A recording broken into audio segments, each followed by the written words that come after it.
The meeting of the Dudley-Charlton Regional School Committee is now in session. It is Wednesday, October 11th. It is 7 o'clock, and we're at the Shepherd Hill Library. First order of business, we'll stand for the Pledge of Allegiance.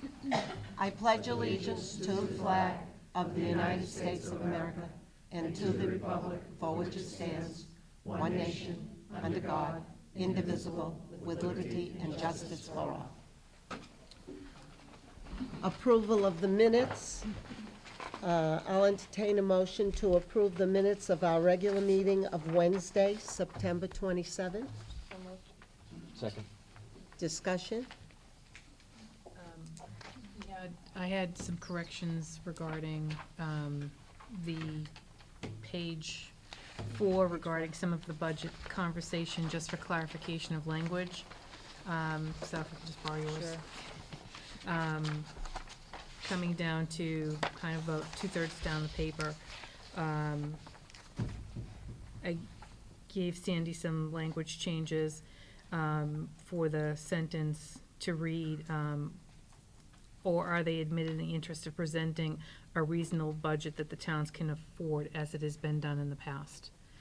And then Mary had some clarification language, and there's some there on Ray's statement. Okay. A little bit further down, the next to the last paragraph, is it says, Mrs. Antossi said the key is being able to explain, it should say what we are asking for and why, and we can strike and we are able to do that. And then after town officials and community members. And then why we are asking for money above the minimum. Okay, Sandy, you have all that. And then Anyone else? There's just a clarification on Mr. Chalk's Yeah. statement. It was, just the way it was worded was on the support, it's the one right underneath Mary. The key to that support is ensuring we are presenting those things that we envision the future to be. What we were talking about at that point in time was a communication at one of our previous meetings saying that we should ask for everything we need in that budget, and it was just a clarification that that's what we envision the future to be, is that what we'll be looking for in the override would be everything we need to go to have moving forward. Is that clear? Okay, anyone else? Okay, with the corrections and insertions, I will take a vote. All in favor? Motion carries, it's unanimous. Approve the minutes of the executive session of Wednesday, September 27th. Do I have a motion? Second. Discussion? Seeing none, all in favor? Motion carries, it's unanimous. Approval of the warrant. This evening, we do have a warrant that will be making its way around the table to be signed. Citizens Forum this evening. Do I have anyone that would like to come forward to speak with us? Okay. That brings us to Student Spotlight, and that is the Dudley Middle School.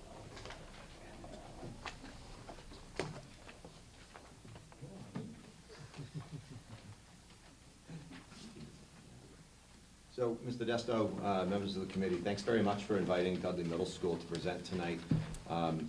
We're breaking, well, I don't know if there's real tradition with this, but we're breaking from classroom experiences, and we're going to have the girls who attended, along with Ms. Bonner and Ms. Lynch, and 3 other students. They attended the NELMS Middle Level Student Leadership Conference up in New Hampshire on October 3rd. Given that part of our strategic plan is looking at some of the softer skills of leadership, critical thinking, problem solving, communication, I thought this was a great opportunity to showcase some of the middle level leadership that we have. Molly Starcheski, Amanda Adamuska, Mandy Croto, Marley Donahoe, and Michaela Nordstrom, who can talk with you a little bit about their experience. So I'll turn it over to them. As many of you know, leadership is one of the 5 pillars of National Junior Honor Society. It is also one of the most difficult types of experience for a middle schooler to acquire due to limited opportunities. the NELMS, New England League of Middle Schools, Middle School Leadership Conference at Southern New Hampshire University on October 3rd presented an opportunity for 8 of our students to meet with students from other schools and do team building activities. Hear speakers talk about their paths to leadership and learn about ways to lead their schools in positive ways. Michaela, Marley, and Mandy will tell you a bit about the conference. Hello, I'm Michaela, and I'm going to tell you about the leadership activities we participated in at NELMS. First, we had to make the tallest freestanding tower out of balloons, straws, pipe cleaners, and paper bags with our own group of people that we went with. Then we had to break out of our comfort zones and meet with new people by getting into groups of whatever number of people the facilitator said. Then do some activities with this new group. The hardest thing to do when we had to find numbers in order without talking. This was challenging because no one knew each other, and we had to rely on each other to find the next number and keep it going. Then we got to talk, and it became much easier, even though we didn't know each other. We could help each other and tell where the next number was. Finally, we got a manila envelope with a bunch of random objects in it. We each had to relate the objects to qualities of a leader. All in all, these activities made me realize that it is not that hard to speak to new people and come together to get things done. It's not about one leader in charge of everything. It's about people working together for a common goal. Good leadership is bringing out the best in everyone. Hi, I'm Marley. At the NELMS conference that we went to at SNHU, there were 3 girls in high school who talked to us about a program called Fuel Up to Play 60. Fuel Up to Play 60 is an organization sponsored by the NFL that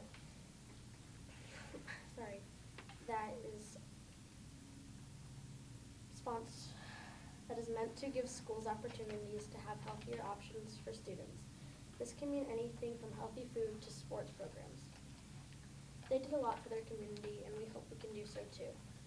They showed us many projects, such as making a smoothie bar for our school to have healthier breakfast options. They did a hula hoop contest to encourage kids to be active, and much more. Now they have done so much that some of them are now state ambassadors, have been to national conferences in Washington, D.C., and have won prizes and grants for their school. We learned a lot from those 3 girls. We hope that we can learn as much as they taught us to work hard. They taught us to work hard for what we love and try hard in everything. We want to start a Fuel Up to Play 60s program at our school too. Hi, I'm Mandy. The Fuel Up to Play 60 group asked us to break into our original groups and consider 2 things. Wait, Mandy, one sec. Do they all have that paper that you filled out? This is the paper she's referring to that you have. 1, a brainstorm about what the strengths of our school are, what some issues or areas for improvement, and what are some possible goals or actions we would like to accomplish. 2, an action plan template to help us break down our ideas into step-by-step process to actually accomplish the goal. We spent our time on the first part and decided to bring the brainstorm back to all NGHS members to discuss and choose a goal.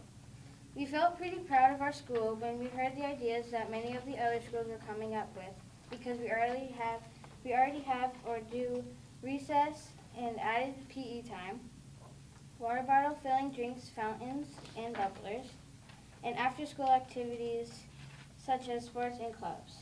Our sports and clubs are cross-country, soccer, basketball, softball, baseball, robotics, and all the music industries, intramurals, cooking, photography, cartooning.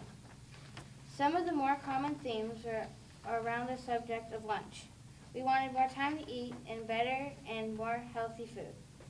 In our own group, some of the ideas we had for improvement were smoothies and or a salad bar in the cafeteria, fruit for breakfast, and a small group of NJHS students leading younger students grade 5 and 6, and some sort of physical activity groups, maybe in the morning, since students have extra time between getting off the bus and the beginning of the academic day. Hi, I'm Amanda, and a call to action was a really impactful way to end the conference. We all felt like we had a focus, and it wasn't just a fun day out of school, but we really learned ways to lead our school in a positive direction and for students to feel a sense of ownership about how the school community goals. Good job, girls. One of the most exciting things about this Fuel Up to Play 60 is if you submit a plan, they have up to $4,000 grants that your school can get to implement these programs. So it's not just like, oh, why don't you go back and come up with all these real expensive ideas that there is no support for. So we do feel like as we go forward, we have not met with our NJHS big group yet because it was just last week, that we will be putting a plan together and coming before both Mr. Starshevsky and maybe you and asking, can we do this? Great job, Thanks for kids. having And me. we know you'll make a great leaders. Absolutely. The Dudley Middle School. They did a Thank good you. job. Thank you.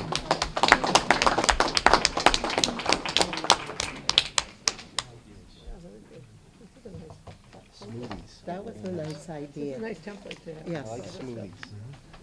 Yeah. We just need a giant blender, right? I know. Can we afford that? That's good. Big Webster's go open up. Webster.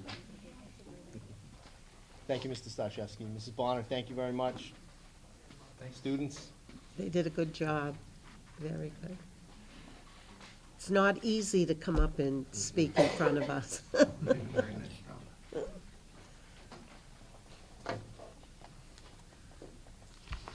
Okay, next item on the agenda is communications. Mr. Desto. I do not have any tonight, Mrs. O'Coin. Okay, how about our members? Anybody?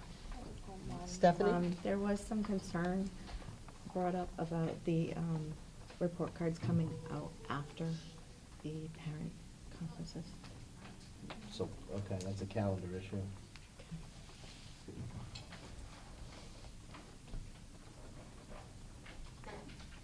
That's it. That was an important issue. They should have it before. Yeah, we almost always do. I don't know. I know, Yeah. I know we do, but it's just been a couple of things, as you We'll know. correct it, no problem. Thank you. Okay. All right, superintendent's report, Mr. Desto. Thank you, Mrs. O'Coin. A couple of updates. First, I want to be sure to say a very sincere thank you to Mrs. Allen, Mrs. Aris, and many of the Dudley-Charlton staff members who planned and led workshops this past Friday for professional development.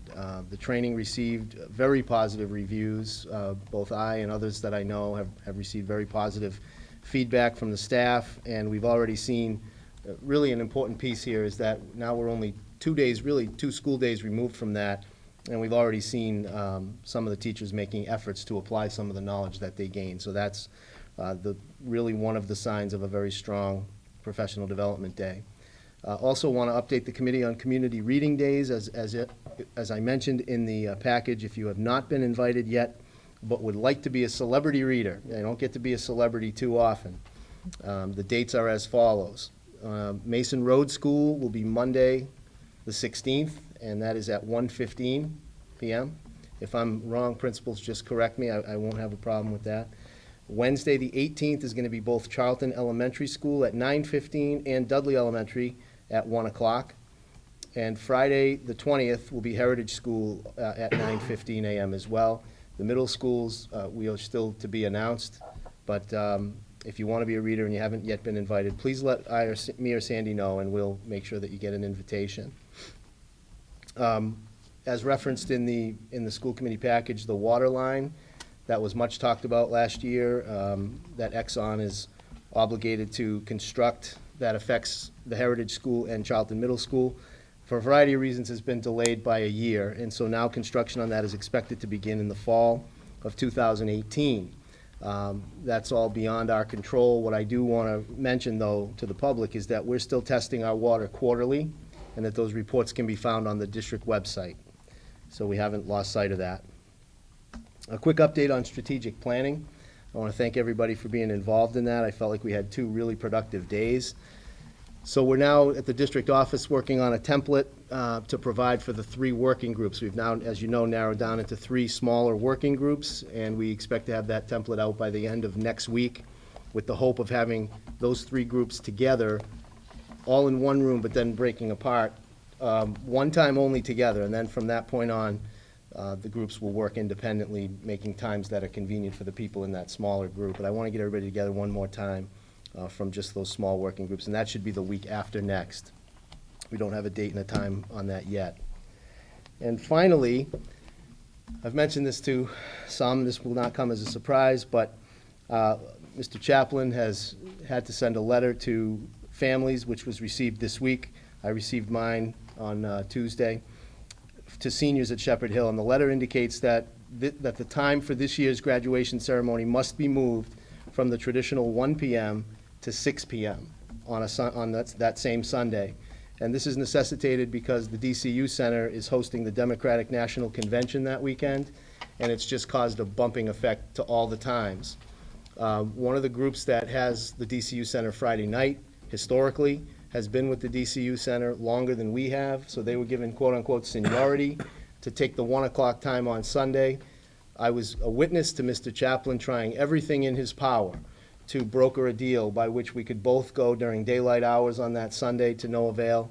And equally important, Mr. Chaplin and I and some folks on Mr. Chaplin's staff reached out to several venues in the area to see if we could do it at the 1 o'clock time. And there just isn't a venue that makes sense for us. We could have found a smaller place, but then we'd have to tell students they can only bring 2 people. We didn't want to do that. It was, you know, for an outdoor tent and sound system was far more expensive, and then you got to deal with weather. So we just kind of took a deep breath and said, okay, at the end of the day, we're having graduation at 6 o'clock this year, and we're going to make it great. And that's the bottom line on that. And I do want to commend Bill for, he tried his best. I think he kind of knows how the senators feel in Washington, D.C. now, trying to make deals and running up against frustration. So that's the way it is. And so far, people seem to understand that our hands were tied. So, you know, like, kids are graduating, they'll remember it fondly either way, I think. And that is all I have, Mrs. O'Coin. Okay, do you want to say anything about yesterday's meeting? If you don't mind, I'll get to that under budget Oh, okay. later on. All right. Thank you. Fine. Okay, that concludes the superintendent's report. New business, DESI Coordinated Program Review, Mr. Desto and Mrs. Allen. Thank you, Mrs. O'Coin. I'm going to invite Mrs. Allen up, and if you don't mind, I'm going to join her down here so that you only have one, so you don't have to keep looking back and forth like you're at Wimbledon.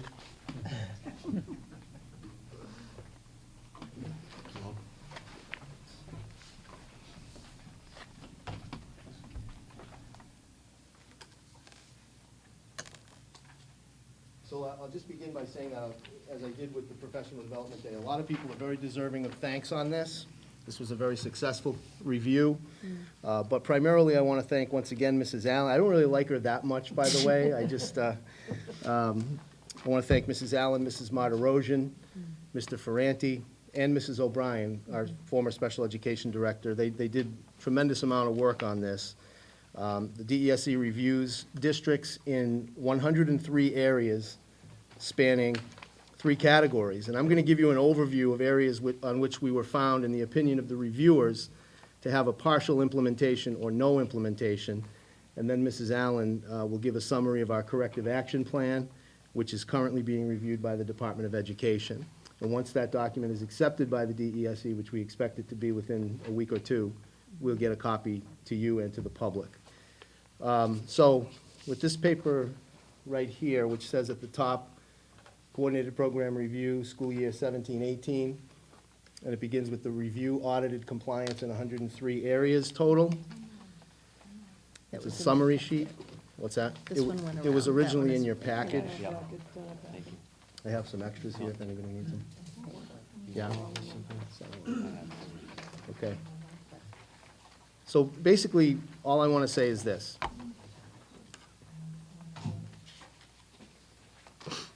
Still having trouble finding it? No, we're just going to pull it up. Okay. So basically, I'm just going to say this. We were audited in 59 areas in special education. And of those 59, we were found to have only partially implemented 2.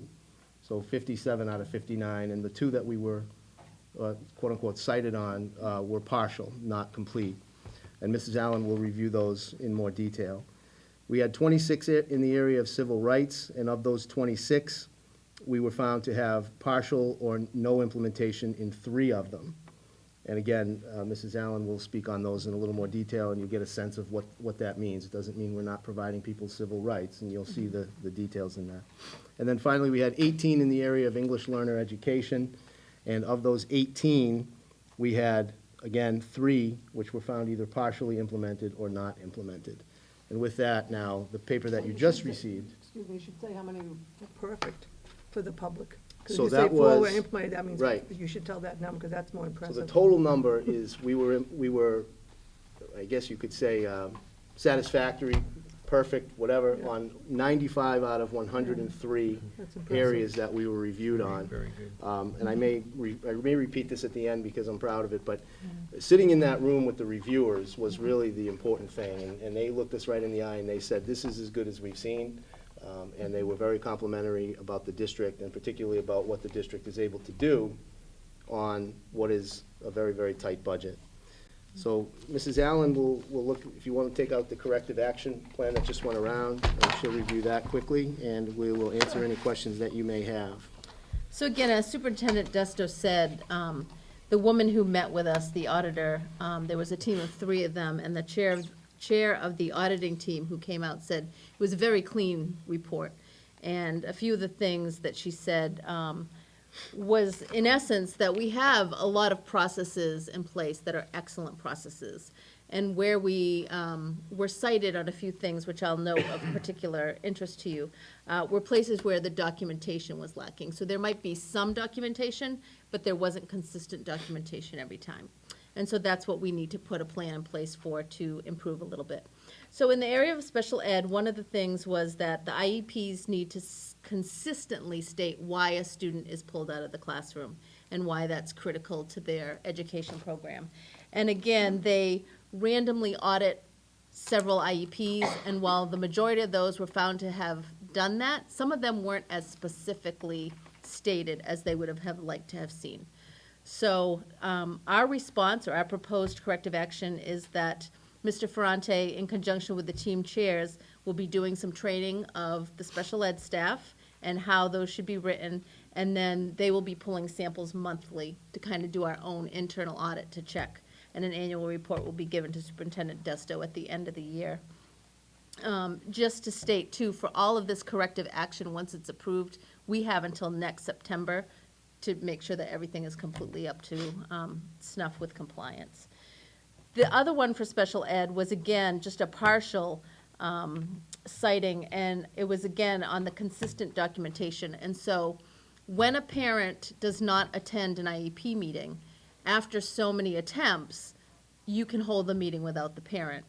What they weren't seeing was the fact that there was a specific flow chart of how we document. So team chairs may call parents, they may send letters in the mail, they may send certified letters, they may do emails. But there wasn't a consistent way we document that every single time. So that's what they were looking for, was a process. At what point do you do the certified letter? At what point do you do an email? At what point do you do a phone call? And how many times do you do that before you hold the meeting without the parent? So again, a similar kind of thing. Mr. Ferrante is going to be working with his special ed and his team chairs to make sure some training's done around that, set up a flow chart, and then do random checks monthly to just make sure that that's really implemented completely. The other thing, so that covers the area of special ed. In civil rights, one of the partial findings was that every form has to have that non-discrimination statement on it. Basically, that we don't discriminate against race, color, sex, gender identity, religion, national orientation, national origin, or sexual orientation. One of our forms, it's a form that we send to prospective employers of students that says they're a non-discriminatory employer. It did not list in there, had not been updated with the gender identity category that's protected. So that's already been done. That's been updated and distributed to all the administrators. So that one's taken care of. The next one was in the area of civil rights, and now is where we start to get into the full findings, or what they call things that weren't implemented. And the two on civil rights were rather interesting in that the auditing team that came out said that many, in fact, the majority of school districts in Massachusetts said are going through this similar audit have been cited in this area of civil rights. And as Mr. Desto mentioned earlier, it's not that we're not giving people their civil rights. They want specifics documented. And school districts are having a hard time wrapping their mind around how to document those. And when we asked DESE for some exemplars or some schools that are doing this really well, they were kind of like, well, we don't really know yet. We'll let you know when we find one. So it's kind of one of those things that, the government, especially the federal government, is requiring us to do, but there's not a lot of protocols in place yet. But one of them was that individual teachers, so every classroom teacher has to have a process in place to document any items in their classroom to make sure that they're not biased against any of the protected categories. So what that's going to look like, we've still been having some conversations. It'll probably be some type of a checklist that classroom teachers will have to do. It's going to be a big undertaking, and again, we're talking to some other area curriculum leaders and maybe trying to pool some of our thoughts on that, because for a classroom teacher to now say, I have to go through my entire classroom library or any materials that they've personally bought, it's just one more thing added to their plate. So we want to try to make it, as easy for them as we can, but as thorough to meet the requirements. So generally speaking, to add to that, curriculum materials that the district purchases are cleared for this stuff, okay? But it's everything in the room. So as a former English language arts teacher, I had an extensive library that kids could want to take a book, just bring it back. All that stuff also we have to document a process by which those materials have been reviewed for any biases.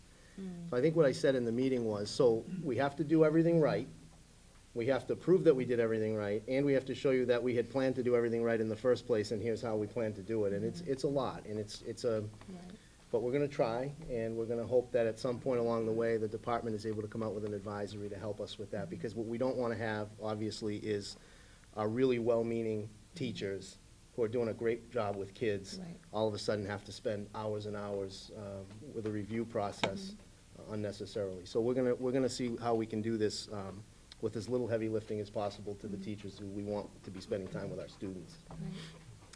The other thing on page 2, the first bullet item on page 2, is a very similar thing with civil rights.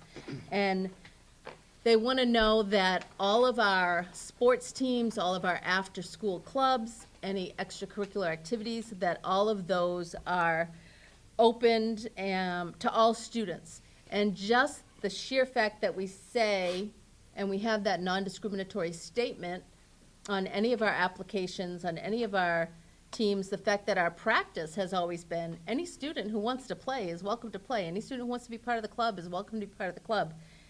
They want to know a process. They want to know that annually we're looking at that.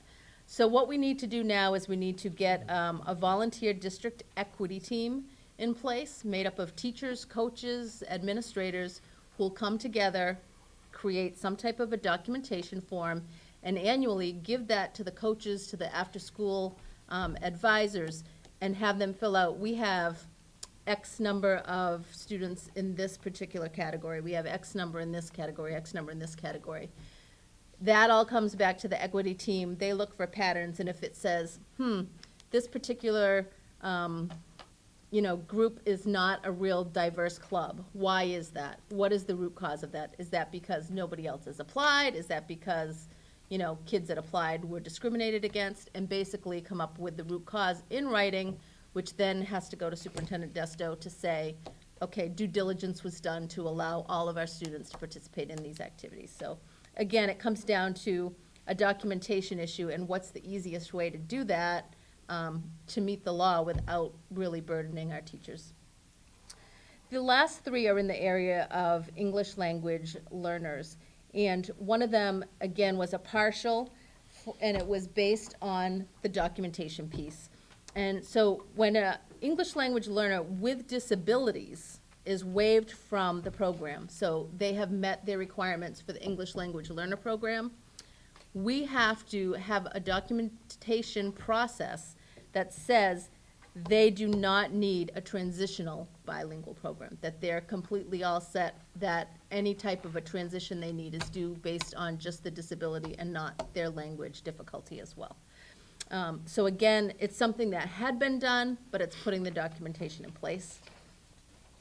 The next one for English language learners is just a change in the criteria. Many of, actually all of our students who are English language learners have to take an annual assessment on their language acquisition. And they have recently, they were going off of a composite score on that.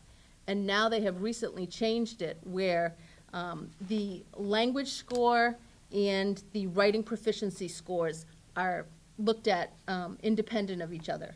And so that changes how we can waive students out of that program. So again, it's just a retraining of our staff and documentation in place that we've changed that process and are aware of that process. And then the last one is one that, again, is very doable for us, but it's going to take some time and some effort on behalf of quite a few people. And we have to put into place a comprehensive process to evaluate the effectiveness of our program every year.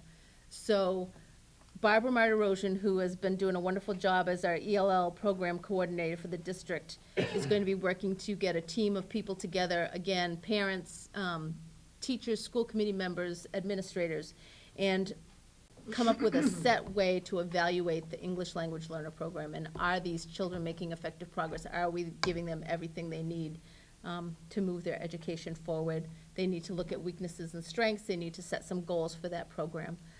So you'll be hearing more about that in the months to come anyways. Do you have any questions about any of that? Elaine? Go ahead, Joe, because I have several.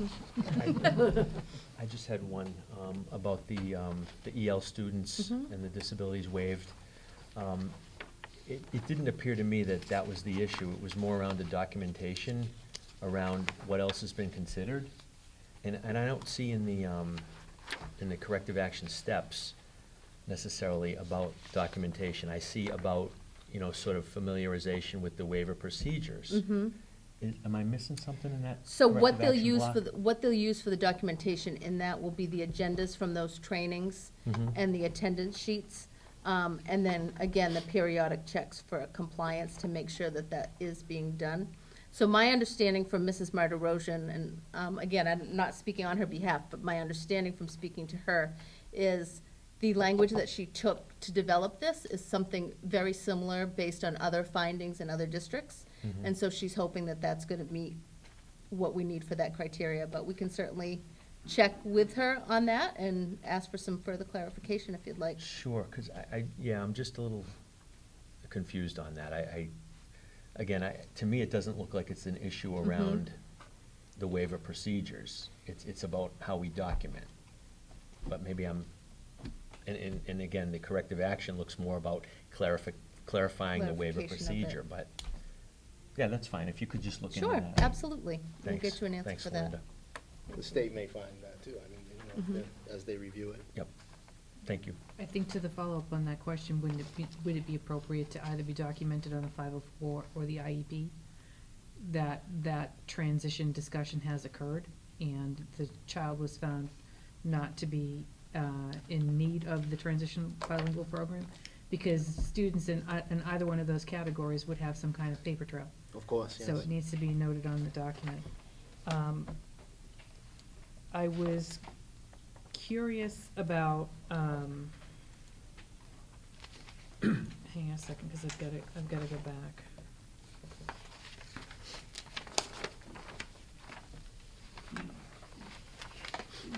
On the first page, when we're talking about a process needs to be in place regarding the simplistic and demeaning generalizations, and to your reference, Mr. Desto, about a teacher having a library of books, I'm concerned about just the current incident that happened at the Dr.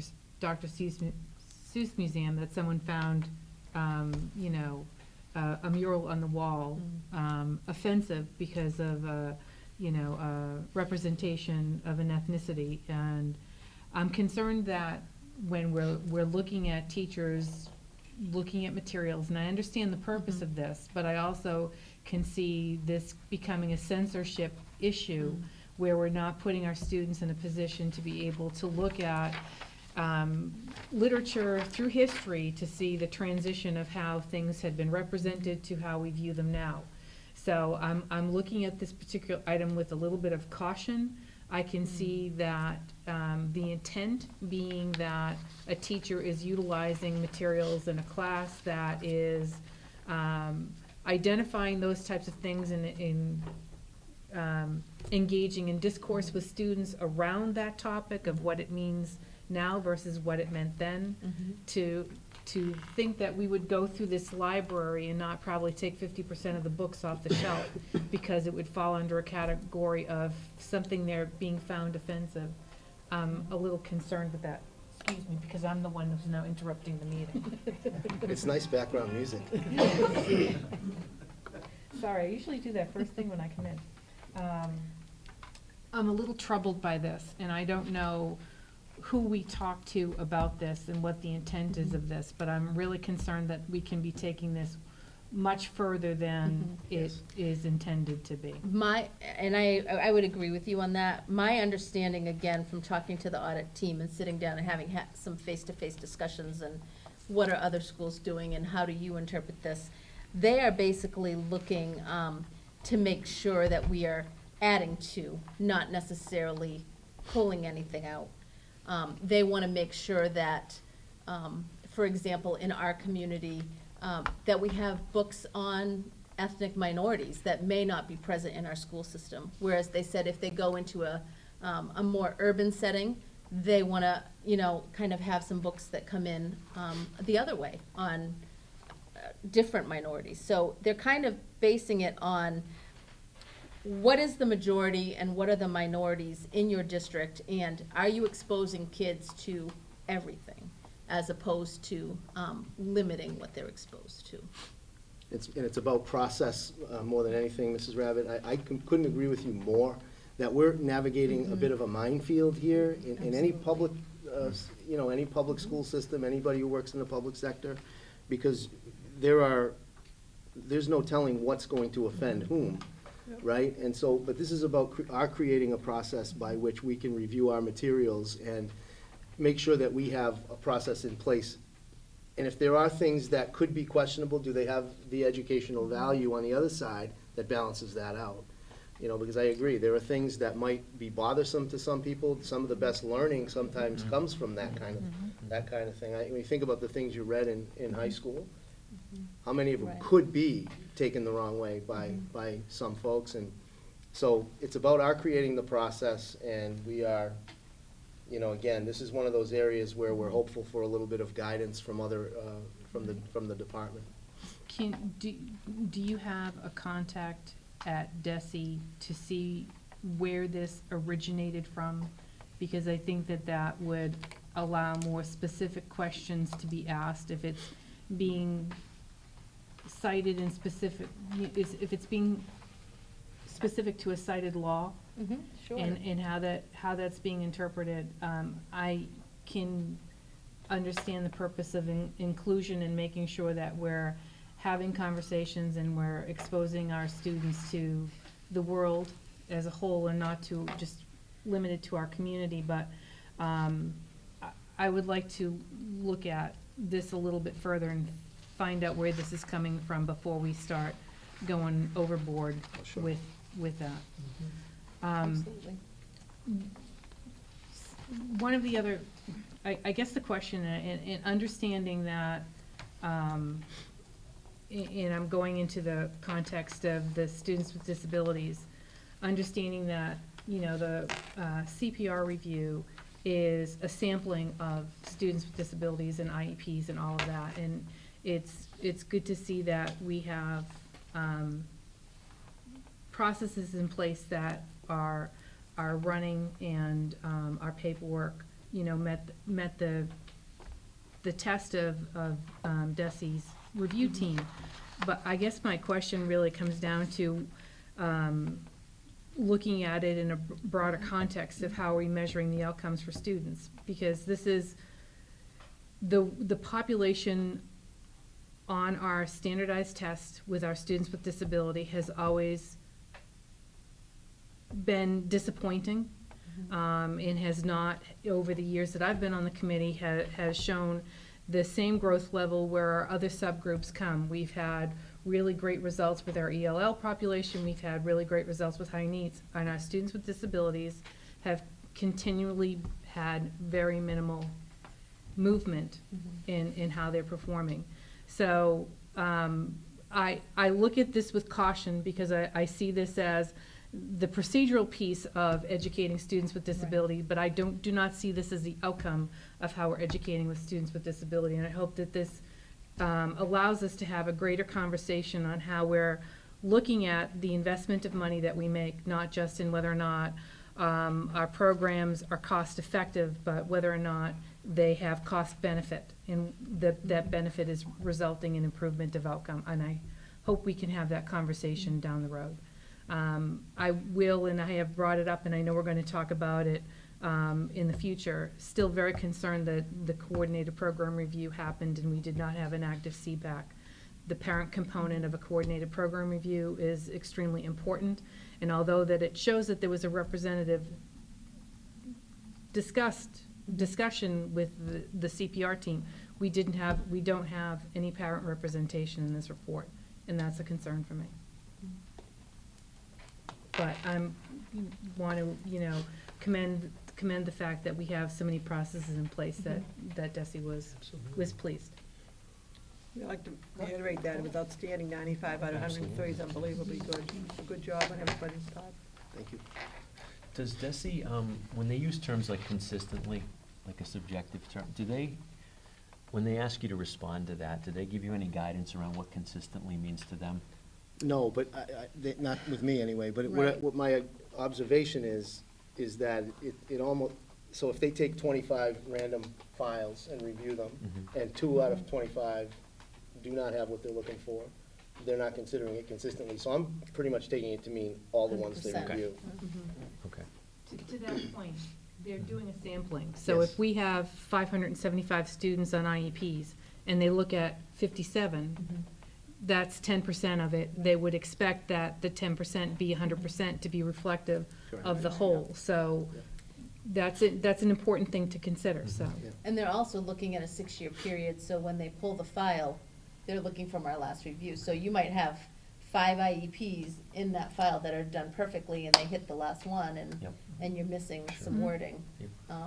Then that becomes, and there were several areas, I should have written down a few. Mr. Desto said, we had a very clean report. And again, the auditing team chairperson stated to us that, there were several areas where she thought, as a district, our policies and procedures were top-notch, and a couple of them, and she didn't tell us which specifically, but she said a couple of them she sort of pushed to say, could you give them an accommodation or something? And it has to go through like 3 or 4 different layers to be able to get that kind of gold star. And she says, I just couldn't push it. She said in all the audits she's done all year, none of her, things that she's tried to push to get commendables have been given that. So she says they're very, very rare, but, overall, again, she was very pleased and said the district has a lot to be proud of in terms of Absolutely. policies and procedures. Yes. Good job. Good job. It's very Thank you. It's very time consuming Very to do much. it, so but it paid off. Absolutely. Thank you very much. It's a report to be proud of. It's really Absolutely. good. Well, it's very good from this angle. I may stay Different here. view from the other It is a side. different view. Put a different name here. I can say whatever I want. That's right, Third view. an alias. Okay, next on the agenda is Director of Finance and Operations update, Mr. Matthew. Thank you very much. Just a couple of items for the committee this evening. First, an update on the John Pear Memorial Fund.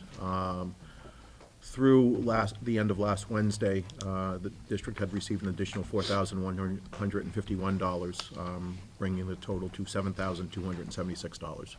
So this is a fund that is growing every day, and of course, since then, we have received a bunch more donations, including one this evening. A detailed list of individual donors is available at the office, but we just feel listing them in here is going to be not productive. I do need a vote from the committee to accept the donations for that Make a purpose. motion to accept the donations to the John Taylor Memorial Fund. Second. Any discussion? Seeing none, all in favor? Motion carries, it's unanimous. Thank you very much. Our food service director, after reviewing the pricing of the adult lunch meals and the usage by adults, is recommending a change in pricing, recommending the price go from $4.25 down to $3.50. This is to keep it in line with other local schools that range from $4 to $3.50, and an attempt to maybe enter a market that we do have minimal usage in or minimal penetration in. This is going to be reviewed midway through the year to see, if it's been something that has brought people in, by lowering the price, as well as making sure that we are still making the money necessary for the program at that price level. Mrs. Chernacki feels confident that this is the right thing to do, and I'm willing to trust her with a little bit of verification along the way. Okay, do I have a Talking about motion? faculty, these aren't the kids' lunches. No, This is this is staff adult. lunch, We yes. should make that clear. Someone might think we're cutting lunches. Yeah. Price, it's for staff. It's for- adult. Yeah, Adult, but we should lunch. make adult sure. meals, yes. I'll make a motion to decrease the adult lunch pricing from $4.25 to $3.50, starting immediately, would it be, or how would you want to start that? Yeah, as soon as As soon effective. as, effective as soon as possible, reviewed midway through the year. I'll second that. Any discussion on it? Are the adult lunches much different than the student lunches? They're the very same thing. Virtually the same, Yeah, for the most part. A little bit larger portion, but you don't have the support for the adult meals that you do for the student meals, so that's why I think the thought process was that you needed to increase the pricing to where it was. But again, after her analysis, and I think she'd like to get some of that marketplace by lowering the price. By support, do you mean there aren't Federal that many government. people? Oh, I see. There's Gotcha. not that No many reimbursement. people buying lunch, right? There are few adult meals served, correct? The question on the federal reimbursement, they're just reimbursing us based on the number of lunches sold, not based on whether or not we sell them to students versus staff. No, we don't get reimbursement at all for adult meals. Any other discussion? Seeing none, all in favor? Motion carries, it's unanimous. Thank you very much. We continue on with the price breaks, I guess, here, and this is the Medicare plans. So these renew on a calendar basis, and the MedX 2 plan for the district is slated to have a 4.6% decrease, lowering the monthly cost from $324.37 to $309.57. This is despite the fact that similar plans in the marketplace have actually had double-digit increases. The decrease is due in part to the district's actual usage, which has decreased or has been, lower than expected, and the Blue Cross Blue Shield is making some changes to their prescription formulary, the classification of different tiers of drugs. So while there'll be a price decrease here, there will be some prescription drugs that change tiers and may change pricing models, or it may have an impact on retirees, but that's something Blue Cross and Blue Shield is doing across its whole book of business. In other words, even though the rate goes down, some of their prices may go up. Potentially, if a prescription that an individual was on changed from tier 2 to tier 1, there may be a price increase for them. I recommend the school committee vote to accept the rates. The IAC met at the end of September, and they were support, that anytime you can have a decrease like this, it's a good thing. Entertain a motion to accept the new rate of the Blue Cross Blue Shield. So moved. Second? Discussion, any more discussion? Well, once again, it's just for Medicare though, right? It's just So for people those, should realize it's not It's for Medicare, workers. but it's Medex. It's for the old. It's the Medex 2 It's plan. the supplementary Yeah, plan. but it's only for the Yeah, Medicare. For the Medicare. people. Right, for people that qualify for Medicare. Right. So there are certainly a number of retirees that are still on the regular Right, plans. Right. Any other discussion? Seeing none, all in favor? Motion carries, it's unanimous. Thank you very much. And just an update on the high school generator replacement. We reached out to architect Roy Brown, who's worked with the district for a number of years to help finalize the specifications on this project. After doing some of his work, he has a contract proposal for just under $13,000. The replacement is expected to exceed, the $50,000 earmarked, or that we had put aside kind of, with the close of the books for the project, but be less than $100,000. We'll get this publicized for mid-October with opening of the bids in time for the November 8th school committee meeting. So hopefully we're looking at the rental of the generator, the outside generator, for just 2 months in this aggressive timeline. How much is that costing?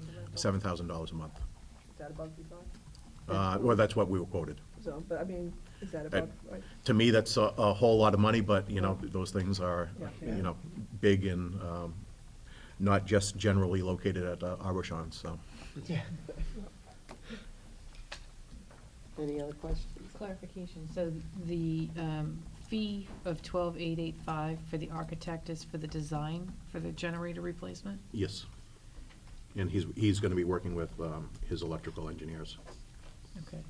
And then we have the cost of the generator. Is that cost including installation, or is installation going to be a separate number? No, the bid will be for complete. complete installation, yeah.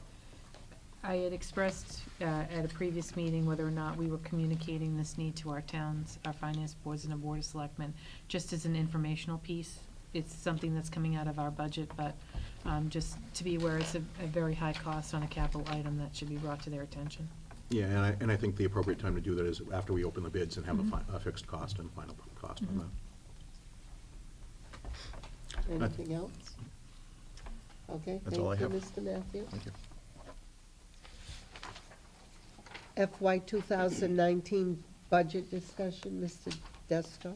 Thank you, Mrs. O'Coin. Excuse me, my update here is relatively quick. I just wanted to keep the committee up to date on every sort of move we make with this. Mr. Matthew, Mrs. O'Coin, and I were able to meet with Dudley Town leaders last night to discuss next steps and started the conversation about amounts that may be needed to secure a successful override that will sustain the town and district for the next 3 to 5 years. We certainly didn't make any decisions, but started the conversation. And the discussion, I think we all agreed, was very helpful and very collegial. Mr. Matthew and I are currently reviewing early requests from the principals. We have historically asked them in December to give us their requests for what it's going to take to provide the best possible education for their kids the following year, and now we're asking them for this in October, early October, and we appreciate their putting things aside to be able to spend the time to do this, but also to try to really look beyond, because when you're early in the year, you're just so caught up in this year that it's hard to even think about next year, but we appreciate that. So we're looking at those requests, and we're starting to put together, we realize we're going to have to draft 2 separate budgets this year, one that would be if we are successful, and one that would be if we are not, and so we're taking a look at that. Once we're able to do that, I believe that there may be no way around another meeting of the large subcommittee, which included the chairs of the boards from the joint meeting when we agreed on that. I think that's going to be necessary to make sure everyone's on board. Then, I said this last meeting, but just to reiterate, we should meet with Chris Horan to draft an information strategy. And of course, as everybody recalls from the last meeting, we are scheduled for a training with the Office of Campaign and Political Finance for the 25th at 6 p.m. So that'll be 6 p.m. at Charlton Middle, and I think that will really pay dividends for us in the future. I would also add that late today, was able to secure a meeting with Town Administrator Craver for tomorrow morning for Mr. Matthew and I to go over and meet just with her to just try to get a sense of what's next regarding the town of Charlton, because it's been very difficult to come together on schedules. We're all very busy, and hopefully we can come out of that meeting, and I'll be able to inform you by the end of the week of a next step related to Charlton. And I missed that. the October 25th meeting? What was that now? So at the last school committee meeting at the end, I mentioned that to the committee that we should consider having the Office of Campaign and Political Finance come in and train us. Right, So we agreed at that meeting that we would start our next meeting at 6 PM. okay. On the I just 25th wanted at to Charlton Middle. make sure it was at 6 PM. Okay. Any questions? I'm just concerned that, and I know that several of us from Charlton expressed a concern about our town boards being involved in this process, and your meeting is with just Mrs. Craver tomorrow. Yes, well, I tried initially to schedule a meeting with both towns, and truly, I have to say, we just couldn't come together on a time.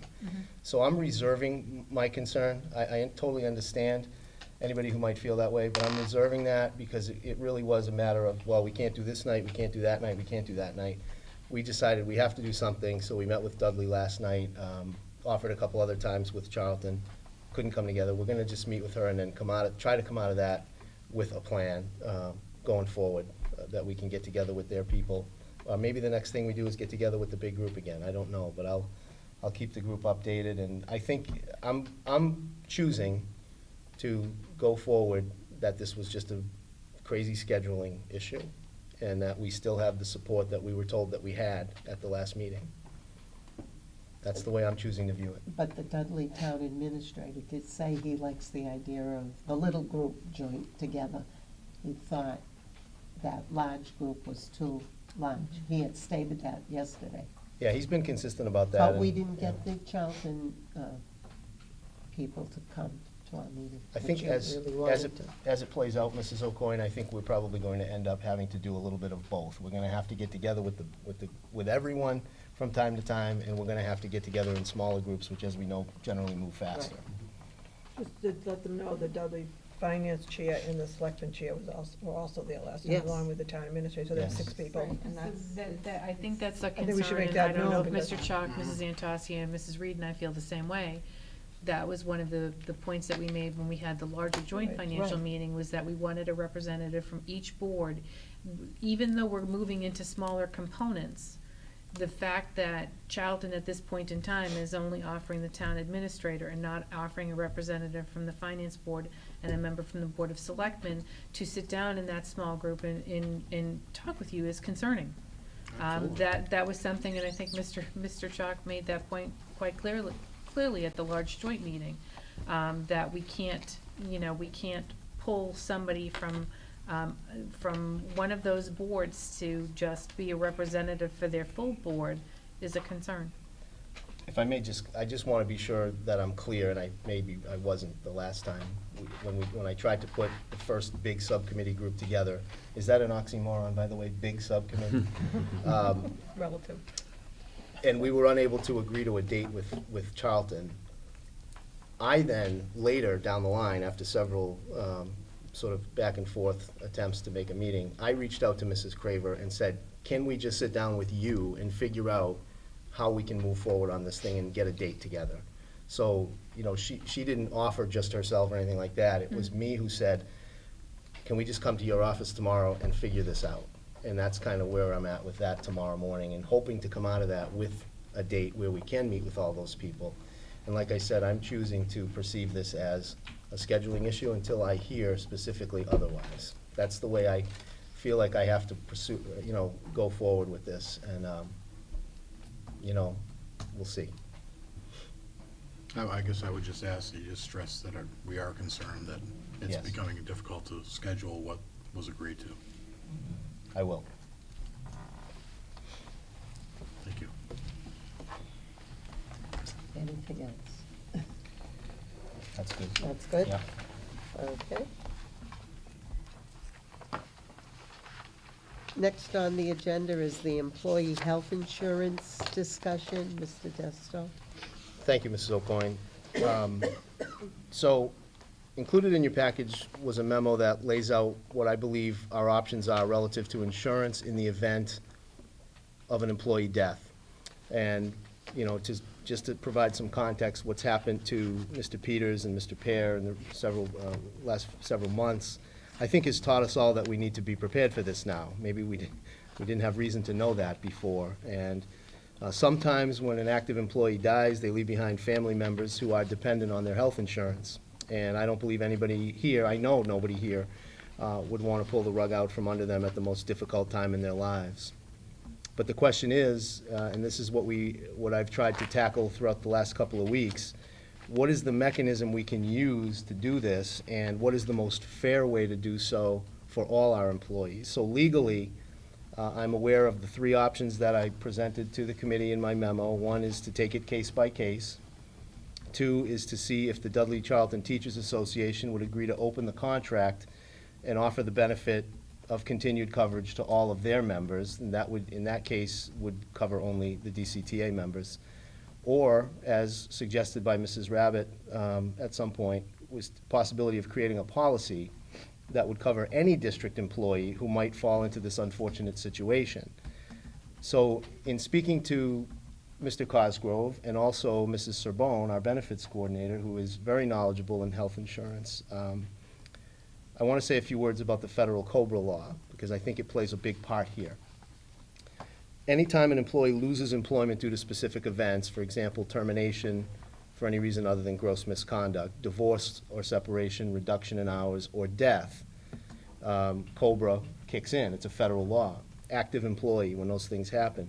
When a death occurs, according to COBRA, we must continue to offer coverage for up to 36 months, 3 years. However, the employer, that's you, can choose to pay 100% of the premium or 0% or any percent in between. It's completely up to the employer. So I have a suggestion, if I may make that before we discuss, or do you want to discuss before I make a suggestion? Go ahead, we'd like to hear your suggestion. All right, so my suggestion is that that the school committee authorize the superintendent to draft a policy, to work on drafting a policy to bring back to you, that will be reviewed at our next meeting, that will enable the district to continue coverage under COBRA to the dependents of any employee who dies in active service to the district and who was on our insurance plan at that time. It would specify the contribution percentage that the district makes and that the family makes. Of course, that's the decision of the school committee. It would also specify the lengths of time for which those contributions would last. For example, and this is just an example, if you have a 3-year period by which we have to cover and we have to offer our plan under COBRA for 3 years. The first year we could suggest continuing to pay 75%. Second year 50%. Third year 0%. Just an example. But the suggestion that I have is that you authorize me to work on a policy, and it may take us several meetings to come to something that everybody's pleased with and that really does what we want it to do. And in the meantime, I recommend, and I think you're probably already thinking this, that the committee would continue coverage for Mr. Pear's family until we're able to figure this out and make the policy that would be fair to all employees. Does that make sense? I think it's definitely should be a policy. Mrs. Rabbit's right. It should not be in the DCTA for 2 reasons. Every other group should get the same benefit, but also if you want to change something, you have to open the contract and do all that. Right. Policy, we have complete control of the policy. So I think policy is definitely the way to go. I think so too. I think everybody, thank you, Elaine, for Yeah, that suggestion. that's the way we should do it. Policy was a good Don't want to leave idea. anybody out. Right, you'd have to make, Right. you'd have to Just add, right. every working group should be identical. My other question, after 3 years, can you still give the insurance if you want to, or is it illegal? No, it's not illegal, I don't believe. I think I'm just throwing that out there, just Yeah, throwing no, that thought. it's a great question, and I'll have to research it. And I could speculate, but I probably shouldn't. Yeah, I don't. check it out. I think the school committee, particularly because we're self-insured, and if we remain self-insured, you have like complete control over what you want to do with that, I believe. But one of the reasons that we feel COBRA should kick in right away is that if we say we were to continue this for a year and then offer COBRA, the 3-year clock starts ticking then it's 4 years. Okay. Okay, so I think that federal law exists for just this purpose, and it gives you, the employer, the flexibility for just this kind of a purpose, to be able to decide at the local level what's fair to the employees. I would suggest, we have a policy subcommittee meeting on the 17th. 17th. Maybe we should work on that. That should be our Sure. first order of business, rather than revising. Why don't we work on that? That's a great idea. So why don't you try and get some I ideas will. together? I'll make a motion, we continue the 75-25 split for the insurance for the Pear family until we come up with the policy. Do I have a second? Any discussion? Seeing none, all in favor? That's a great idea. Motion carries, it's unanimous. Thank you. That'll be your first But task that's for the not, the policy, other which ones is aren't, good. there's no press. More urgent. Okay. Consideration of requests for home instruction, policy IHBG. Mr. Gesto. Thank you, Ms. O'Coin. We do have one request this evening for which I have reviewed the plan and I recommend approval. It's actually a resubmittal of an original plan. The student then transitioned to Tech Academy, which essentially is a school choice placement in the virtual school of the state of Massachusetts. I might throw in just a quick editorial comment. The Department of Education runs that, and so it's a school choice placement. It's the only school choice placement that costs $7,500 instead of $5,000. Go figure. But, all right, just quickly, thought I'd throw that in there. But we've looked at the resubmitted plan and believe that it is appropriate for our policy. Recommend your approval. Okay, I'll entertain a motion for approval. So moved. Second. Discussion? Seeing none, all in favor? Motion carries, it's unanimous. Thank you. And that brings us to the MASC-MASS Joint Conference resolutions. And Mary is going to be the delegate, and we will go over the resolutions this evening. Sure. I'll be glad to do this, to lead this in any way the committee wants me to, or to be quiet if you want me to. No, you can. My thought was to just kind of give a quick summary of the resolution itself. Go ahead. And I'll be honest with you, some of these were very challenging for me to fully understand, and I think everybody kind of felt the same way. But Resolution 1 is about moving the Chapter 70 funding enrollment date to March 15. So historically, October 1, we've all heard the date. It's a very key date in the school year because anybody who is on our attendance rolls on October 1 is considered to be our student for whom we get funding from the state. If the child moves on October 3rd, then we still get the funding. So now what MASC is resolving is that they would file for and support legislation that will implement the movement of Chapter 70 funding enrollment date from October 1st to March 15th, which, by the way, isn't that Caesar's Day, the Ides of March? That's not good. Yeah, that is it, yeah. So they want to move it to March 15th. A couple of reasons mentioned in the resolution are that several school districts, and I think this is largely urban districts, have peak enrollment months in January, February, and March. That is not the case for us. Our big months are really July and August for move-ins and new enrollments, but a lot of urbans have the winter months. Also, there is a bill on the House floor that would provide that a district may only receive reimbursement if the district has a net enrollment of more than 100 new students between October 1 and March 1. So there is like a fund that if you have a tremendous amount of new enrollments, you'll get some funding, but only if it's over 100. So the long and the short of it is that they want to move that date to March 15th. And I guess we'll open it for discussion, and if anybody wants my recommendation, I'll give it. Just a comment. I know that there's been a lot of conversation regarding the fact that in a lot of school scenarios, and we'll take charter schools as a case to be, students are there for a short period of time and then students are canceled out.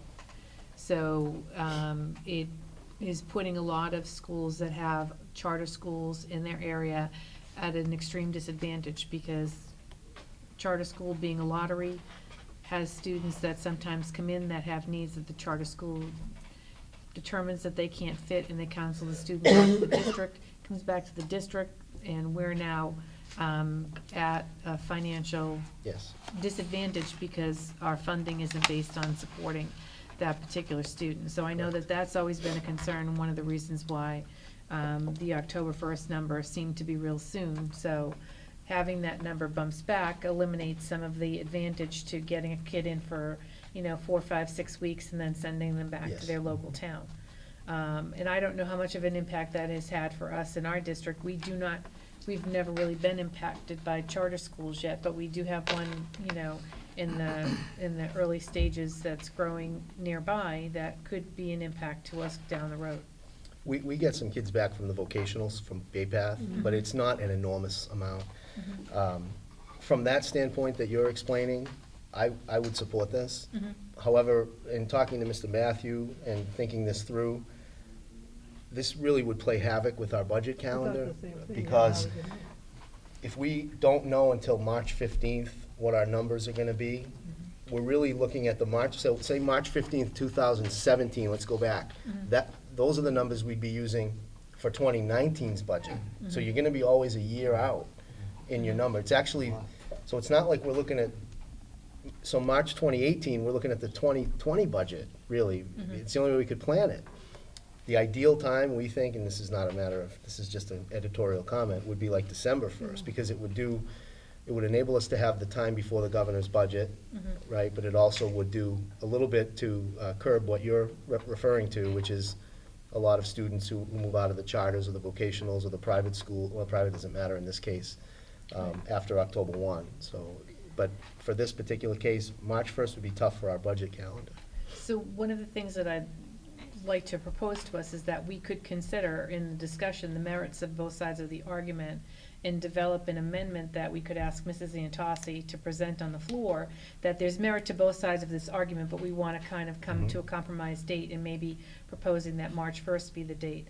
Sometimes, as we were discussing earlier, when these proposals are put forth, you have people that might be representing urban school districts, larger school districts. This is originating out of, now a city.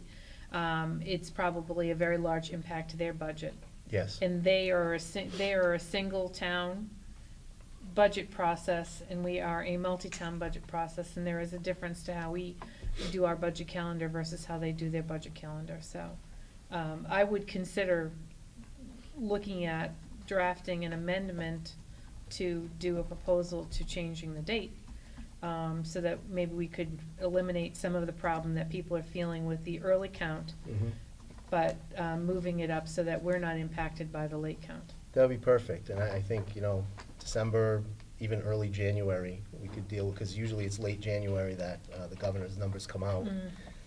So Mary's job just got harder. Yeah. I'm game. Just put your hand up and say, amendment. So do you have your thoughts, and again, if you're taking into account urbans are concerned about Yeah. that January, February piece, are you looking at a December 1st, or would you be thinking that a January number would work for regional districts like ourselves?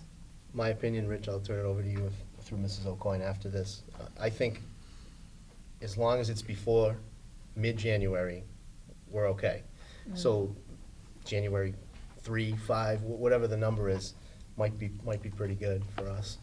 What do you think about that? Yeah, I'd say as long as the DESI can turn around the numbers so that they're included still in the governor's budget. It doesn't matter if the due date is 5 days before that, as long as the Chapter 70 can come out at the same time as the governor's budget. Otherwise, it really does blow up our entire budgeting process, and every regional school district. There's an assumption in here that many districts must have their budgets completed prior to knowing what their Chapter 70 funds amount will be. Well, while that may be true, when you're dealing with assessments and you're dealing with town budgets, in the case of Dudley and Charlton, we can't have a fluctuation of, a couple of $1 million because we thought this or we were expecting that. And then, the towns will have enough money to pick it up. Not to mention the fact that, if we do run into some of the troubling fiscal waters that we might be in, we're going to be pretty close to right at required school spending. So that's a bar we don't want to go below. There's only one member of this committee that's from a regional school district. Everyone else that was on this resolutions committee is from a single town district. So I don't know that perspective was really thought about in this. So we could look to reach out and maybe get a little bit more understanding of their concern of that urban timeframe, and then maybe come up with an idea and come back to the next meeting and present a date. I know that I'll be meeting with the regionals committee before the next school committee meeting, and I can throw the question out there. I think their voice would be important. Yeah, I think so. Good. So we'll leave that. Mm-hmm. Okay, so resolution 2, I'm gonna need some help with, but will do my best. It refers to reform of the circuit breaker funding, and essentially, the MASC is resolving to file for and support legislation that will support the provision of reform for circuit breaker and support for the recommendations of the Foundation Budget Review Commission. I think what they're saying there, please correct me if I'm wrong, is that the Foundation Budget Review Commission, in part of its recommendations, had something about reform for circuit breaker funding, and they just kind of want to say, let's put that into play. Now, there's several reasons for that are mentioned in the whereas section. Those are Cosgrove words, by the way. One of them is that the current circuit breaker program only allows districts to claim for extraordinary relief when their claimable costs exceed 125% of the year's claimed costs. Now, the Framingham School Committee filed this, and what they're saying is that there are a lot of districts who have enormously high costs, but they don't exceed 125% more than to get the relief from circuit breakers, so they just pick up those costs themselves. They're also, and one thing I do agree with in this, is that out-of-district placement costs are rising, yet some out-of-district schools, I think that should say some, not all, have been liable for their expenditure, have not been liable to the taxpayers, and there's no accountability for those increases, while public schools are held accountable for every dime. And then Medicare and Medicaid cuts that are being discussed threaten many districts who have their physical therapy, occupational therapy, and speech therapy services paid for. So at the end of the day, it's about reforming the circuit breaker program, which ultimately, hopefully, would benefit all districts. That's how I understand it. It's a complicated one. Do you see any downside to? I don't. If I may ask Mr. Ferranti, do you, I don't know if you understand this whole thing? It needs to be reformed. It's an unfunded mandate for years and years and years. Okay. All right. So as a committee, are we going to support it unanimously? Make a motion, we support resolution 2. Do I have a second? Any more discussion on it? I'm gonna be devil's advocate in that, in the committee that I sit on, I think there is a recognition that we need to change the Foundation Budget Review Commission, but the realization that, the money isn't there to do it. I think this legislation may not move the expediency of which any of those recommendations get put in place as much as it adds a legislative voice that we're still paying attention to this issue and that we're looking for it. So, I think it's important to support it, but I certainly wouldn't put my hope that it was going to change anything. Because at the end of the day, somebody has to have the cash to afford the change. So I'm gonna just leave it at that. It's kind of a catch-22 situation. Yes, we need to do it, but they're gonna turn around and tell us they can't afford it. I think with anything, it's just the continued pressure to the legislature to start making moves in these areas. And there's subtle changes. I actually just pulled it up to try and see if I could look at it. The Foundation Budget Review report was pretty extensive. But I know that they're moving forward with a lot of these things to implement the ones that have been outlined. And again, I'm always cautious when a piece of legislation has the viewpoint of one particular school district and not every particular school district, because I don't know whether or not that's the most important thing out of the Foundation Budget Review Commission report that needs to be implemented. It's just the one that a particular school district is feeling a tremendous amount of pain with. Anyone else before we take the vote? Okay, all in favor? Okay, it's unanimous. Thank you. It'll be a little easier for you, Mrs. Antasi.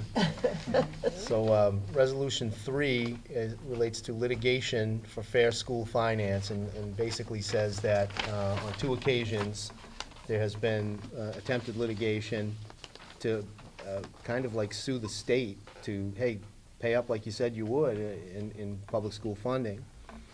The most recent attempt was rejected, but they kind of left the door open. And so the resolution itself says that members of the MASC, through its delegate assembly, would authorize the Board of Directors to reassess the need for a new round of litigation to secure funding to guarantee an adequate appropriation of funds. They would assess the viability of a lawsuit to secure such funding and join with other parties at interest to plan and file such a lawsuit if it is determined that there's a likelihood of success, and that the Board of Directors shall be authorized to use the reserves of the association, there's an allocation of funding there, to help underwrite the cost of such litigation. So I guess in a nutshell, it's whether or not we want to support the possibility that the MASC could be a part of, anyway, a group that would essentially sue the state for underfunding, plain English, I guess. So, do we want to support this resolution? It's a tough one. I'm hearing the voice of Superintendent Costigian when we actually had that meeting when you were doing the 13 school districts coming together, and that was something that he had brought up. Yes, he did. At that particular meeting, that I would support this motion only in the place of letting MASC have the opportunity to move forward if one turned out to be viable and there were other partners that were willing to go forward and look at it. I certainly think that they are the voice of, they're the voice of school committees. We're the fiscal agents for the towns, and the towns are asking for relief. And I think that goes along with what it is that we do. My note says yes, hesitantly I would say yes. I think it's a little scary, but I think it can't hurt. Certainly, you look at the steps that they're looking at is assessing it and really studying whether or not it's something they would even do. And then if they decided it could maybe be helpful, then go for it. So I think I would support that. Not that I get a vote, but. Do I have a motion to support Resolution 3? I'll make a motion to support Resolution 3. Okay, do I have a second? Second. Okay, any more discussion? Seeing none, all in favor? Motion carries. It's unanimous. We're on Resolution 4 now. Yep, so Resolution 4 is something that's kind of dear to me, which is they're basically taking a stand against the privatization of public education and the oversight of public schools, including smaller and really, as they talk about inside of more rural regional districts. I think they're referring largely to our west. I'll get right to where it says, therefore be it resolved that the Massachusetts Association of School Committees oppose any state or federal legislative initiative to authorize the use of state funds for education to subsidize the tuition or costs of private schools, except where specifically authorized for students in special education programs or students with disabilities. So that's part 1, which is basically to oppose public funds to enhance private education. Further, MASC opposes any state legislative initiative that expands the authority of the Commissioner of Education, the Board of Education, or the Secretary of Education over schools and districts beyond those already imposed. And that MASC further opposes the alteration or conversion of any school or district statute. So let me go back to the Commissioner one. That's just basically saying they don't want to expand the authority of state educational leaders. They've got enough power as it is what they're really saying, I think. Then MASC further opposes the alteration or conversion of any school or district status beyond that permitted by current law without the consent of the city, town, or region in which the school or district is located. And going along with that, MASC supports the protection of small and rural school districts from modifications in their governance format and regional structure without the consent of the member communities, and supports recognizing special financial requirements of these often geographically large and difficult to access parts of the state. So they're supporting the rights of communities to make their own decisions about education and not having the, there have been cases where essentially to the west of us, I'm not saying that's the only place, but large geographic districts with very small and decreasing populations, that the state has tried to force regionalization or deregionalization because, for whatever reason, and they're trying to take a stand against such things. You know, to me, the second and third part of that are one thing, and the whole thing about privatization is another. I personally feel very strongly about that first part, that let's not put public funds to private education, but I'll be quiet now. Okay. Do I have a motion to support Resolution 4? So moved. Okay. Do I have a Second. Any discussion? Seeing none, all in favor? Motion carries, it's unanimous. Resolution 5. All right, 5 is about use of federal funds, and going back down to where it says, be it resolved that MASC urges the legislature to restrict the ability of the commissioner, the secretary of ed, or the board of education to take for its own purposes or use by the Department of Elementary and Secondary Education, skipping ahead, any share of funds dispersed by the federal government under ESSA, the Perkins Vocational Technical Education Act, or programs under the oversight of the U.S. Department of Agriculture, and further, that those funds be directed specifically to schools and school districts. So basically saying that federal funds should not be used to fund state and Department of Education. Instead, they should go directly to local schools. That's how I read that. Do I have a motion to support a So res? moved. Second. Any discussion? Seeing none, all in favor? It's, motion carries, it's unanimous. Thank you. Resolution 6.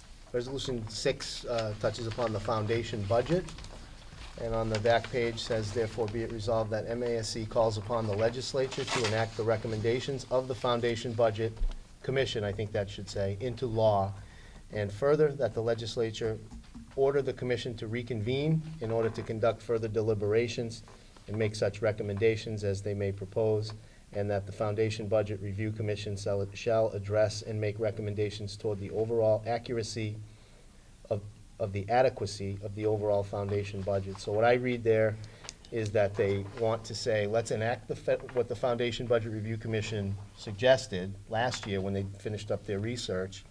Let's order the Foundation Budget Commission to reconvene, and let's order the Foundation Budget Review Commission to make more recommendations to improve the foundation budget. It feels repetitive because they've already done that, and now they're asking them to do it more, to put into play what they recommended and then go further. But I think it's one that we can support. Support. So moved. Do I have a second? Discussion?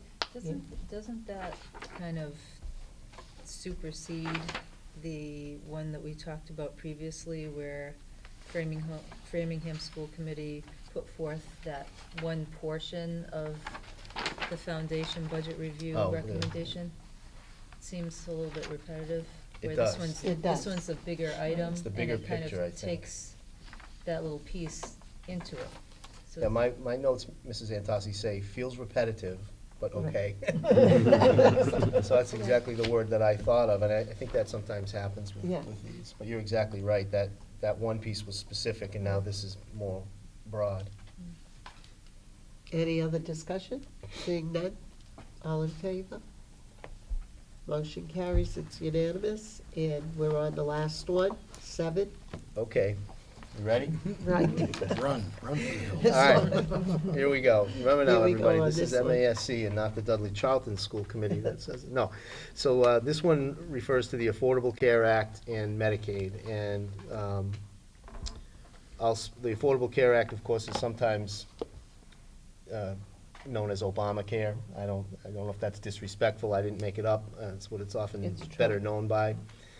But one thing about our school system and all public school systems that I'm aware of is that the Medicaid program does reimburse, and it says this under one of their whereas sections, it reimburses public school districts for certain clinical services provided to students who may be clients of special education or who experience disabilities. And this revenue does provide critical support to the districts and municipalities.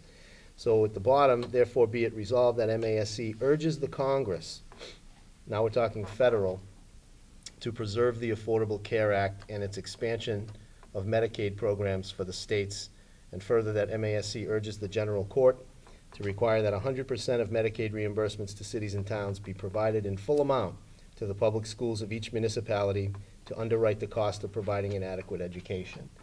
So, Now, isn't there talk, though, in the state of Massachusetts that they want to cut the Medicaid? I think, The expansion, I thought I read that. yeah, I don't know about at the state level, but I At the certainly know at state the level federal now, level. they're saying they want to cut it right now. Go ahead. One of the inspirations for this is that as a regional school district, our reimbursement comes specifically to the school district, but for single towns, the Medicaid reimbursement goes to the town and it goes into the general budget, and the money doesn't go back to the school. So one of the reasonings behind this was that they wanted each school district, that money go directly to the school, whether or not they were a single school district or they were a regional school district. So we have an advantage that We get it. Oxford doesn't have, Yeah. Auburn doesn't have, Southbridge doesn't have. It comes back to us, but in other districts, It does. it's at the discretion of the town whether or not that money is applied towards education. And it can be substantial amount of money that they're looking for. So, based on that element alone, I would support this because I think it's critical to every school district. What about the Affordable Care Act part? If that were to leave, let's say, went through Congress and changed, does that Medicare reimbursement automatically stop, Medicaid would stop? I don't Because think before so. we had the Affordable Care Act, we got it anyways, didn't we always get Well, some of reimbursed? that funding will stop. Well, We always got reimbursed, didn't we, for those, Yeah. for those cases? Well, I think you might be asking a question that's not able to be answered, because you don't know what reform might look like. So if Right. they reform Medicaid, then But it might be there's gonna be be a reform. But it might be better. That's It's So how do we absolutely know true. if It's this is possible. gonna be a good thing? Maybe we don't want it, maybe we want something better. But we always got reimbursement for third-party insurance and Right. things like that, you know? So I it's think a my- hard I call. think my question runs right along with Catherine's is, what do the two, where do the two come together that Yeah. would affect us? Yeah, it's a great question. Do you know, I don't know if anyone No, knows the I answer, would, but. this would be one of those places that would propose making an amendment that we remove the first paragraph, That's what I because mean, I think Yeah. us the Well, trying, you remove the first MASC trying paragraph to and do something that's a under federal their thing thing. is kind of out of place. No. Yeah, it feels that way to me, So too. I think that we could certainly support The second what bullet. happens in Massachusetts. Right. Had the bullet there. But we could have Mrs. Antossi make an amendment to strike the first paragraph. Well, first paragraph and under therefore be it resolved. Yep. So we're okay with from the bullet point on. The bullet Right. about the Yeah. general court required 100%, that sounds Yeah. okay, but the other part I would not support. So let me play it out for Mrs. Antossi. If she makes an amendment to do just that, you may not be the only one thinking that. A lot of people are probably gonna think, why are we dealing with this, thing that even in the Washington DC Right, has exactly. been an untouchable issue. But nonetheless, if, let's say, the greater number of the group decides, nope, it's all or nothing like that, then would we ask Mrs. Antossi to abstain or what? I wouldn't support it unless it was out of there, but that's only me. I know right now, at the federal level, they're trying to delete the expansion. I know that, I watch this every day. I mean, the healthcare that they're trying to reform. So that means the state of Massachusetts they'll get less funding. And then they're going to say, well, we're getting less funding, Right. maybe we can't afford this anymore. Yes. But we don't know what's gonna happen We right don't. now. One of the things that through the chair, that we've historically done is we've allowed our delegate to listen to the debate on the floor and act in the best conscience, Right. knowing what our intent was when we gave them the initial idea of what we wanted to vote on. And I think this is probably going to be one of those resolutions that's going to have quite a bit of debate on it. And we don't know what the end format of Right. it might look like. But if it were something to support Medicaid reimbursement coming back to a school district, regardless of its status, I would be in support of it. And I would love to give her that ability to We'll do take that. our intent and For go this there. last one, instead of making an amendment to delete the first part, you make a decision whether you No, I want think to you should support still it make or the not. amendment, but it may fail. And then you have to use your own discretion. That's what I would instruct. But there's going to everybody. be a lot of discussion probably on why they put the federal piece in there too. You know, there's gonna be discussion, I and put the then amendment- Throw the amendment out we'll there. have to I'll make still the do the amendment. I still decision. think, man, we should still make an amendment. It may fail, and then she uses your own discretion. That would Well, be my it'll, motion. it'll spur discussion anyway, Exactly. Yeah. so, And then you can so decide then I what you can think. hear both sides of the Right. story and then follow the intent of the Okay. committee. Right, So- exactly. I'll entertain a motion. That's exactly, we'll do that, send it, fill out the amendment, then use your own judgment. Okay, do I have a second? Second. Okay, any discussion? Drive a rental car. All in favor? Okay, We still have number one to come back to though. Do you want to just do the same thing, make an amendment for one? We tabled that one to get more information. Do you want to? Let's do the same thing we Why don't just we do did. that, clear it all up tonight? You were gonna go find more information, but should we just get it done? I can find information and provide it to right. Yeah, we want beforehand, to- and then you can We go still have a from there. meeting between the, Yeah, but why don't we get it done tonight? sure. Yeah. What was it? So basically, the resolution Number one. was to move Oh, the enrollment thing, yeah. move the chapter 70 date from October 1st to March 15th. And we are feeling like March 15th is too late, Very late. but it would be nice if it was moved up a little bit. So if an amendment is made for somewhere between December 1st and January Right. 15th or I'd something make like that motion that we that, would make an amendment for, I would say December 31st, how about that? There you go. that would be Why fine, don't we say sure. December New Year's 31st? Eve, At the end of the year. absolutely. I'll And then second. use your judgment again if it doesn't We have a pass. second. All in favor? Okay, motion carries. And that concludes the resolutions. Next meeting dates. School Committee, Wednesday, October 25th, and that will be at the Charlton Middle School. Wednesday, November 8th, that will be at the Charlton Middle School. On the 25th, it will be 6 PM. And on the November 8th, it will be at 7 PM. Budget and Finance Subcommittee, Thursday, October 19th, Shepherd Hill Regional High School, and that will be at 9 AM. Wage and Benefits Subcommittee, Nurses Negotiations to be announced. Policy Subcommittee will be Tuesday, October 17th, at the district office, and that will be at 6 PM. Future agenda items, FY 2018 budget, strategic plan, school calendar.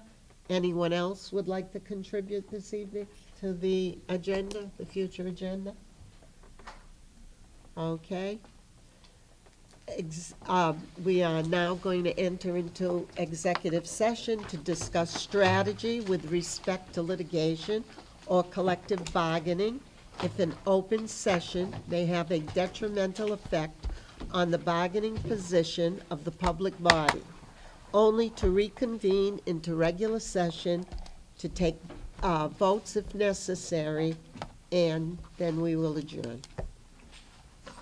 I will call a roll call. Yes. Yes. Yes, yes. Yes. Okay, we are now in executive session.